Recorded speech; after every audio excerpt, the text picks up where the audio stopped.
Ok. Bonjour. Aujourd'hui, je vais vous parler de bin validation 2.0.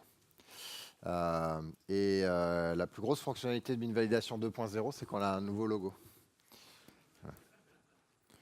Non, en tout cas, s'il a été fourni par quelqu'un de la communauté, donc c'était super cool. On n'avait rien avant.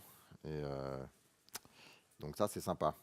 Alors, moi, je suis Emmanuel Bernard. Je fais de l'open source depuis 13, 14, 15 ans, un truc comme ça, sur les projets Hibernate, dont un truc qui s'appelle Hibernate Validator, qui est devenu une spécification qui s'appelle bin validation, pour laquelle j'étais le spec lead, mais j'ai laissé ça à quelqu'un qui a plus de temps, qui est dans mon équipe. Je suis quand même je fais quand même partie du groupe d'expertise et une des grosses fonctionnalités dont on va parler, j'y ai pas mal contribué. Voilà. Alors, qu'est-ce que bin validation? Ce n'est pas exactement l'endroit où on va discuter de ça, mais très rapidement, vous avez des objets avec des propriétés, vous mettez des annotations sur ces propriétés. Ces annotations correspondent à des contraintes. C'est un email, c'est pas nul, c'est de telle taille, etc., etc. Alors, non seulement il y a des contraintes de base définies par la spec ou définies pour votre implémentation, et puis, vous pouvez écrire la vôtre, parce qu'il y a peut-être des choses qui sont spécifiques à votre société ou des spécifiques à votre domaine, domaine métier, etc., etc. Donc, une fois que vous avez vos objets qui déclarativement expriment leurs contraintes, et vous avez une API pour vérifier qu'un objet valide cette contrainte. Donc ça, c'est bien, on peut l'appeler explicitement. On peut aussi dire, quand je suis dans CDI ou dans un truc qui fait qu'on appelle ça, de l'interception de méthode d'une manière ou d'une autre.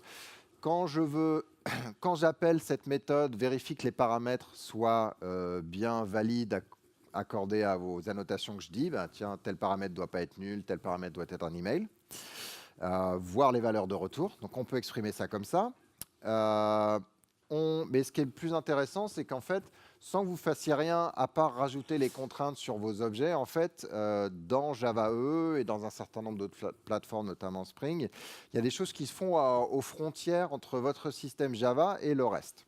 Vous avez les entrées de votre framework web qui va les transformer, rajouter les valeurs dans un objet, va valider cet objet. Si c'est invalide, il va peut-être retourner à l'utilisateur en disant désolé, ton appel REST est invalide. Non, pardon, le champ que tu m'as rentré n'est pas valide. Si c'est JAX-RS, ça va être ton appel REST est invalide pour X et Y raison. Si c'est JPA, alors pour le coup, là, on va pousser de l'information en dehors, on veut vérifier avant de pousser dans la base de données que c'est valide. Et donc, tous ces frameworks-là ont une intégration avec bin validation et ils vont valider les objets. Bon, alors maintenant, on va parler de bin validation 2. Le grosse fonctionnalité, elle dérive quasi toute de Java 8. Donc Java 8 est arrivé avec un certain nombre de choses intéressantes, notamment des nouveaux endroits où on peut mettre les annotations. Et bin validation est un grand consommateur d'annotations, donc on s'est jeté dessus. Le premier truc, c'est que les annotations, je ne sais pas si vous en avez designé vous, mais quand on veut les répéter au niveau d'une propriété ou d'une classe ou quoi que ce soit, en fait, on ne peut pas, en tout cas avant Java 8. On était obligé de créer un container qui était par exemple, qui était une autre annotation qui contenait une liste d'annotations.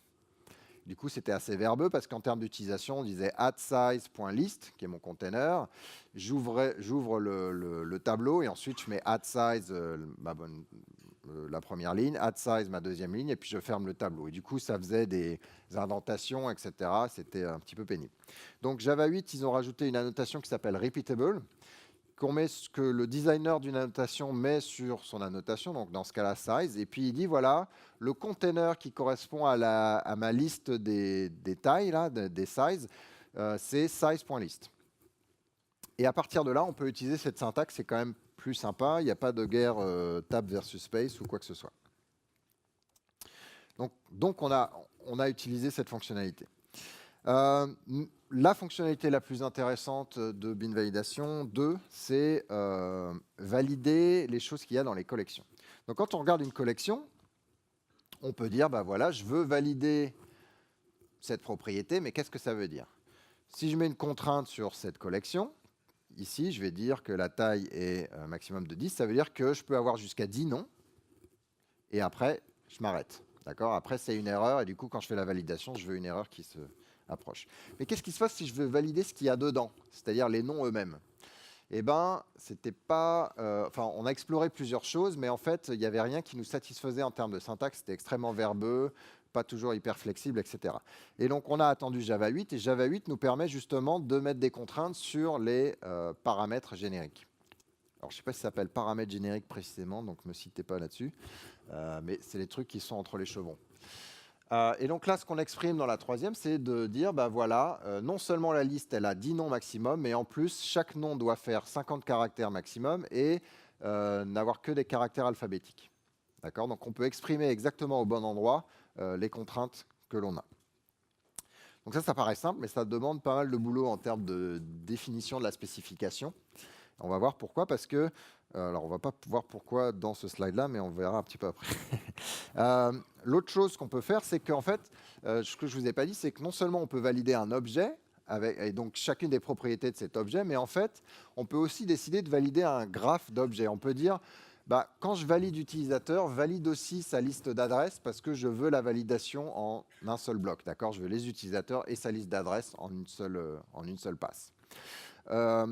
Pour faire ça, on utilise un truc qui s'appelle addValid, qu'on peut mettre sur une propriété qui correspond à un objet, par exemple adresse, donc user qui a une private adresse, ou sur une collection d'objets. Et dans ce cas-là, c'est une collection d'adresses, et donc chaque élément dans la collection, on va le valider et on va ramener des erreurs s'il y a une erreur. Mais maintenant qu'on se souvient qu'on peut mettre les annotations au sein des chevrons, là, ce qu'on est en train de valider, ce n'est pas l'objet liste, c'est les objets adresses. Donc, ça serait quand même mieux de pouvoir le mettre là. Et donc, c'est ce qu'on peut faire maintenant dans BinValidation. Et d'ailleurs, c'est la version recommandée. L'autre, elle va exister parce qu'on ne veut pas péter toutes vos applications existantes. Donc, elle va rester. Mais là où c'est encore plus intéressant, c'est que quand on parle des maps, on a une clé et on a une valeur. Et quand on avait le addValid au niveau de la propriété, ben, on ne savait pas quoi choisir, la clé ou la valeur. Et donc, par défaut, on s'était dit, bon, c'est probablement la valeur que les gens veulent valider. Donc, quand il y a le addValid en haut, là, sur une map, on va aller valider chacune des valeurs. Mais sauf que maintenant, on a la flexibilité. Donc, je peux vraiment décider si je veux cascader la validation sur la clé de la map ou sur sa valeur. Donc, on a amélioré en fonctionnalité et en expressivité. Alors, quand j'ai dit collection, en fait, j'ai un peu triché, c'est tous les itérables et les maps. Les maps n'étant pas itérables, n'étant même pas une collection en l'occurrence. Mais ce n'est pas le seul. Il y a un objet en Java 8 qui s'appelle optional, qui dit, voilà, j'ai peut-être cet objet-là. Et donc, on veut mettre la contrainte pas sur l'objet qui représente j'ai peut-être cet objet-là, mais sur l'objet-là lui-même. Et donc, c'est ce qu'on fait ici. Et puis, il y en a d'autres dans le JDK, par exemple les propriétés JavaFX, que l'on peut utiliser en utilisant cette syntaxe, et donc valider ce qu'il y a dedans. Et puis, on s'est dit, mais si on en oublie un, ça serait quand même dommage. Donc, on va garder un système extensible. On a des API, on va offrir une SPI qui permet à des gens qui ont des containers d'exprimer comment aller dans le container et ramener chacune des propriétés pour que BinValidation le valide. D'accord ? C'est un truc assez fondamental dans BinValidation. Chaque chose qu'on fait, on a une intégration où on écrit en texte comment ça s'intègre super bien avec genre Java EE, mais par contre, on a toutes les SPI pour que l'intégration soit faite avec d'autres plateformes, Spring ou d'autres. Alors, comment est-ce que ça s'exprime sur les containers qu'on n'aurait pas prévus? Eh ben, le premier exemple qu'on a eu, on a fait un petit sondage dans la communauté. Donc, le cas d'utilisation que les gens le voyaient le plus en haut, c'était Google Guava. Donc, Google Guava, en fait, la plupart de leurs collections sont des sous-ensembles, des sous-classes de l'objet collection au sens Java. Donc, ça va fonctionner sans même rien faire, aucun changement. Mais il y a certains types qui ne sont pas vraiment des collections. Par exemple, le type table, en fait, c'est un peu l'équivalent d'une feuille de calcul. Donc, on a colonne, pour une colonne et une ligne, pour une ligne et une colonne donnée, on a telle valeur. D'accord? Donc, on a 3 paramètres génériques. Mais pas que. On a d'autres langages qui ont leur propre collection. Scala, Célon et probablement d'autres qui tournent sur la JVM. Et donc, on voulait leur offrir un support là-dessus. Comment ça marche? On implémente ce qu'on appelle un value extractor. Dans ce cas-là, c'est l'extracteur de valeurs des valeurs qu'il y a dans la table au sens Guava. Ça implémente value extractor. ça dit quel type on est en train de valider. Donc, c'est le type table de Guava. Et là, il y a la ligne, la colonne et la valeur. En fait, c'est la valeur qu'on veut extraire ici. Si on voulait extraire la ligne, on mettrait le extracted value ici, et puis on aurait une implémentation différente ici. Et puis le extract values, il a été fait en termes de design pour éviter de créer des objets non nécessaires. Mais en tout cas, ici, ce qu'on veut, c'est qu'on va parcourir chacune des cellules de notre table et on va ramener chacune des valeurs. Et puis, s'il y a une contrainte dessus, on veut l'exécuter. Cette implémentation ramène les valeurs au moteur de bin validation. Bin validation, c'est que vous êtes en train de valider le troisième paramètre. Du coup, on voit qu'il y a une contrainte sur le troisième paramètre. Bin validation, c'est ça, et va exécuter la validation de min sur chacune des valeurs que vous allez renvoyer ici. Et puis, on leur file un certain nombre de méta-informations. La clé, ça correspond au 2017 food, d'accord, qui correspond à ma ligne et à ma valeur. Voilà, c'est comme ça qu'on écrit des extracteurs custom. Un autre truc intéressant, c'est les API JavaTime. Alors, je pense que c'est avant Java 8 en l'occurrence, mais on n'avait pas de support dans bin validation pour les API JavaTime. Et bien maintenant, c'est fait, et notamment les types du genre year, year month, local date, local time, etc. Donc, vous pouvez exprimer un certain nombre de choses. Est-ce que c'est dans le passé? Est-ce que c'est dans le futur?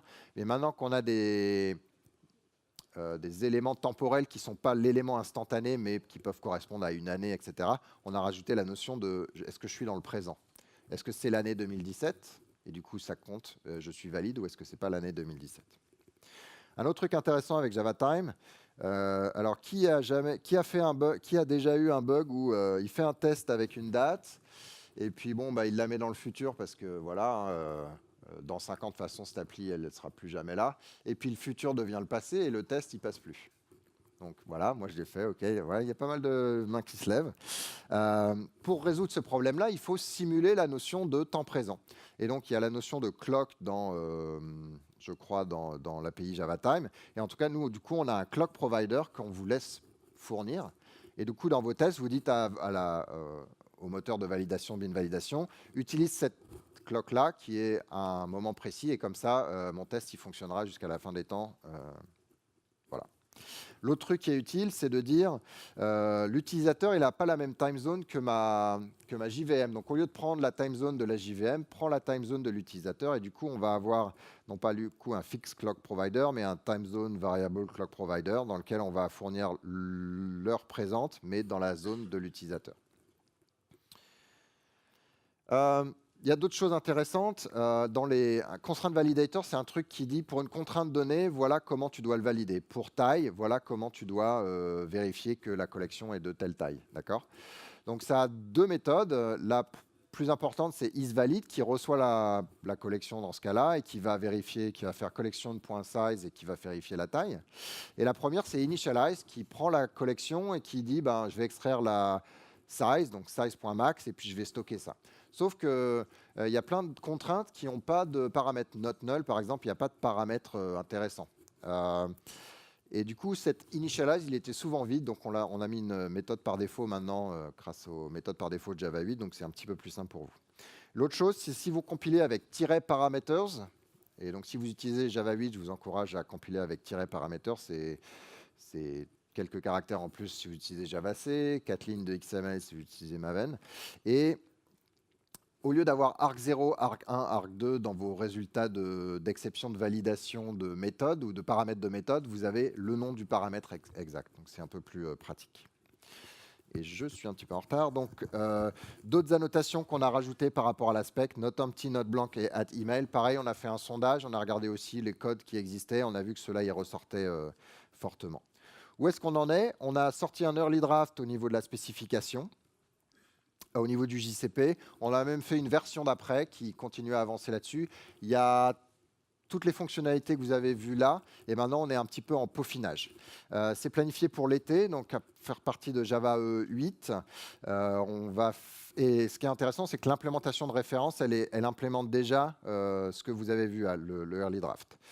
Du coup, vous pouvez jouer avec, que ce soit dans SE ou que ce soit dans Java EE. Là, il y a un petit bloc qui explique comment on fait ça dans le serveur d'application Wildfly, comment on intègre la nouvelle version et comment elle fonctionne. Tout est open source. aidez-nous. Il nous reste quelques semaines, quelques mois pour vraiment trouver les bugs ou rajouter les fonctionnalités qui sont nécessaires. Allez sur binvalidation.org/contribute. Et voilà.